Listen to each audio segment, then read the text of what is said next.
Good afternoon, Chair Bryan and members of this select committee. My name is Devon Gray. I'm the president of End Poverty in California, or EPIC for short. We're an advocacy organization that was founded by former Stockton Mayor Michael Tubbs a couple of years ago in 2022. EPIC and our allies throughout the state are thrilled that the Select Committee on Poverty and Economic Opportunity has reconvened for this session, because we understand that the stories, the ideas, and the policy proposals that emerge from this hearing and subsequent hearings are needed now more than ever. And I think this is the perfect venue for us to take stock of the challenges we face, the progress we've made in recent years, and the steps that we must take to make good on the promises that lie at the heart of the California dream, which in my mind include quality jobs and wages, economic security and upward mobility, a safety net that's robust and readily accessible, and safe communities for ourselves and our families. But the unfortunate reality is that while the California dream has become quite real for some, it's been a pipe dream for far too many. And that has led California to become a state of contradictions rather than a state that has realized shared prosperity. And most of us will be familiar with all of the statistics. We're the fifth largest economy in the world. We have a GDP of $3.9 trillion. And yet year after year, California has the highest rate of poverty of any state in the country when we take into account cost of living. We have more billionaires within California than any country in the entire world, aside from the remainder of the US and China. And yet 5 million Californians live in poverty today. And we have very pronounced and persistent racial income and racial wealth gaps. In California, for every $1 that white families earn, black families earn 60 cents and Latino families earn 52 cents. And this, of course, exacerbates a nationwide racial wealth gap that remains as wide as it was when the Civil Rights Act of 1964 was passed.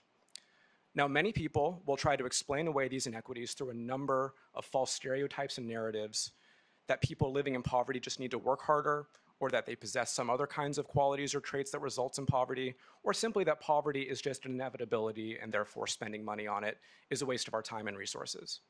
But I think for those of us who live and breathe this work, certainly for those of us who have experienced poverty ourselves, we know that these tropes are easily disproven. Nonetheless, though, this inaccurate story persists in the minds of many Californians and undoubtedly influences our policymaking. So with these false narratives in mind, our organization has spent the last 2 years going across California to try to learn and share what the real story of poverty is in the state. We visited communities in over 20 counties now, meeting with people currently living in poverty and people who are advancing solutions to end it in the state. And what we saw won't surprise most people in this room. We've heard hundreds of stories from Californians up and down the state who are working hard but coming up against a system that has not only made it harder to get ahead, but has made poverty an inevitability for far too many. For example, we met a young mother in Compton who was working her way through college, but couldn't access our safety net when she needed it for the first time. We met tenants in Antioch who faced dramatic rent increases and predatory landlords without adequate recourse, even when raw sewage was spewing on the grounds at their front door. We met fast food workers in Oakland who have endured workplace harassment and retaliation from their employers, but worked together to fight back and achieve one of the greatest victories for workers the state has seen in recent years. And from all of these stories, there was one giant unavoidable takeaway. It doesn't have to be like this. We can have a state with high floors for income and wealth through policies like guaranteed income and baby bonds. We can have abundant and affordable housing such that no Californian has to spend more than a third of their paycheck on their housing costs. We can have access to capital for all aspiring entrepreneurs. But instead, we allow what EPIC calls the setup, the policy choices that literally create and sustain poverty. And rather than call out the setup, far too many of us are wed to the story that poverty is fundamentally an individual failing rather than a policy failure. Or that we can't afford to do better when in reality, we live in a state and in a nation with massive abundance and a need to ensure that the wealthy and huge corporations are paying their fair share towards our state's revenues. But I think through this select committee, we can continue the work of telling the truth about what millions of Californians are experiencing every day and make clear how false narratives have led to adverse outcomes. I firmly believe that if harmful and inaccurate narratives can lead to bad policy choices, then telling an accurate story based in people's real experiences can pave the way for very real policy victories. And we don't have to look too far back to see evidence of this.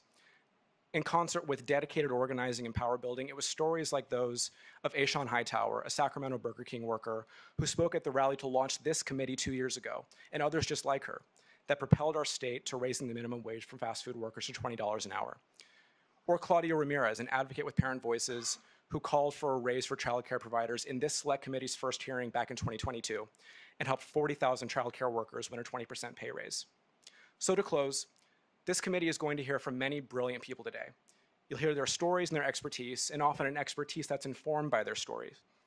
But when we adjourn, my hope is that we leave with an intent to take concrete action together as partners and ensure that their presence and ideas continue to reside in the halls of power here. Because the stakes of policy decisions are highest for them, and the needs and solutions for communities are also the clearest to them. So let us resolve to continue this important conversation in a meaningful way. Thank you very much. I appreciate you all being here.